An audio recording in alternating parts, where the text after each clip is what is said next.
এবার আর শুধু খোলা আকাশের নিচে থাকা যুদ্ধবিমান নয়, আমেরিকার সবচেয়ে সুরক্ষিত ও গোপন আস্তানায় সরাসরি আঘাত হানল ইরান। রণকৌশল বদলে দিয়ে মার্কিন সামরিক বাহিনীর মূল ঘাঁটিতে হাত দিয়েছে ইসলামী বিপ্লবী গার্ড বাহিনী বা আইআরজিসি। ওয়াশিংটনকে চরম শিক্ষা দিতে এবার মার্কিন বিমান হ্যাঙ্গারে সরাসরি আঘাত হেনেছে তেহরানের বিধ্বংসী ব্যালিস্টিক মিসাইল। মধ্যপ্রাচ্যে মার্কিন আধিপত্যের সবচেয়ে বড় অহংকার হল তাদের অত্যাধুনিক ফাইটার জেট।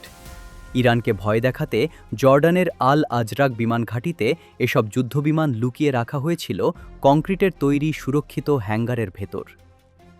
কিন্তু আইআরজিসির গোয়েন্দা নজরদারি এড়াতে পারেনি পেন্টাগন। জর্ডানের ওই ঘাঁটির নিয়ন্ত্রণ কেন্দ্র এবং প্রধান বিমান হ্যাঙ্গারগুলো লক্ষ্য করে একের পর এক 12টি হাইপারসনিক ও ব্যালিস্টিক মিসাইল ছুড়েছে ইরান। ফলে হ্যাঙ্গারের ভেতরে থাকা মার্কিন F-35, F-15 এবং F-16 ফাইটার জেটগুলো বাইরে বের হওয়ার সুযোগই পায়নি। ভেতরের স্থাপনাসহ মাটির সাথে মিশে গেছে মার্কিন অহংকার। ইরানের এই রণকৌশল শুধু জর্ডানেই সীমাবদ্ধ থাকেনি। আমেরিকার যেসব আঞ্চলিক দোসররা নিজেদের মাটি ব্যবহার করে ইরান বিরোধী আগ্রাসনে উস্কানি দিচ্ছে, তাদের জন্য এটি একটি চরম সতর্কবার্তা। বাহরাইনের শেখ ইসা বিমান ঘাঁটি এবং কুয়েতের আলী আল সালেম ও আহমদ আল জাবের বিমান ঘাঁটির সুরক্ষিত বিমান রাখার শেড এবং হ্যাঙ্গারগুলোতেও নিখুঁত ড্রোন হামলা চালিয়েছে আইআরজিসি।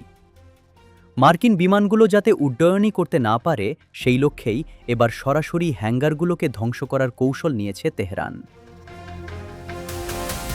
এর আগে মার্কিন প্রেসিডেন্ট ডোনাল্ড ট্রাম্প ইরানে বড় ধরনের হামলার হুমকি দিয়ে বলেছিলেন ইরানকে নাকি চরম মূল্য দিতে হবে। কিন্তু ট্রাম্পের সেই ফাঁকা ধমককে বৃদ্ধাঙ্গুলি দেখিয়ে ইরান উল্টো হরমুজ প্রণালী পুরোপুরি বন্ধ করে দিয়েছে। অবৈধভাবে পার হওয়ার চেষ্টা করায় দুটি তেলবাহী ট্যাঙ্কারে আঘাত হেনেছে আইআরজিসি।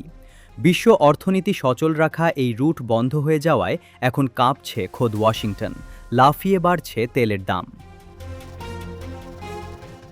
আমেরিকা ও তার দোসররা ভেবেছিল মধ্যপ্রাচ্যে নির্বিচারে হামলা চালিয়ে তারা পার পেয়ে যাবে, কিন্তু বিমান হ্যাঙ্গারে ইরানের এই সরাসরি এবং বিধ্বংসী আঘাত প্রমাণ করেছে আমেরিকার কোনো ঘাঁটি এখন আর নিরাপদ নয়। ওয়াশিংটনের সাথে সমস্ত কূটনৈতিক যোগাযোগ পুনর্মূল্যায়ন করে ইরান বুঝিয়ে দিয়েছে মধ্যপ্রাচ্য থেকে মার্কিন সাম্রাজ্যবাদ পাটাতন গুটানোর দিন এবার চলে এসেছে।